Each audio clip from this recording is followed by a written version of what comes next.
अपना YouTube channel real music studio like subscribe और bell घंटी को दबाना ना न ककरो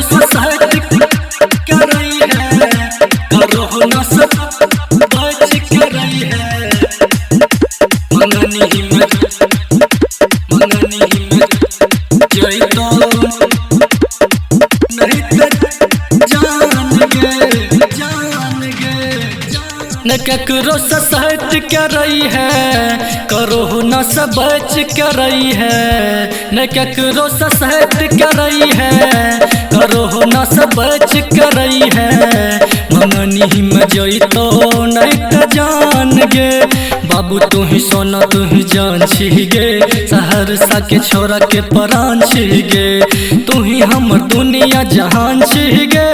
तू ही हमर दुनिया जहान छी गे, हमर अनबन और शान छी गे।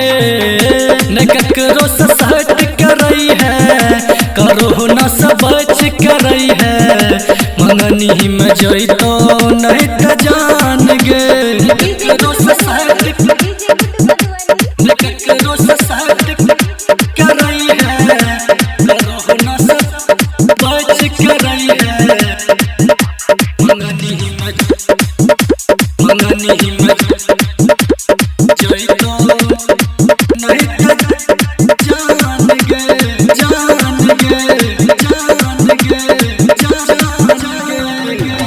और हनी उड़ाब छी तू केकरा के दे, तोरा देखी छोरा सब मारे छोबरे। पहले जना केकरो संग नहीं अपन रोटी से, पहले जना केकरो संग नहीं अपन रोटी से। है तो जे बीमारी कर तो अगला साल के। न ककरो से सहट कर रही है, करो न सब बच कर रही है। मंगनी में जोई तो नहीं त जान गे। न ककरो से सहट कर रही है, करो न सब बच कर रही है। मंगनी में जोई तो नहीं त जान गे, जान गे।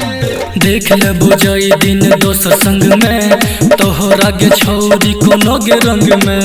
है तो जे बीमारी मर छोड़ दबोगे, है तो जे कोरोना मर छोड़ दबोगे।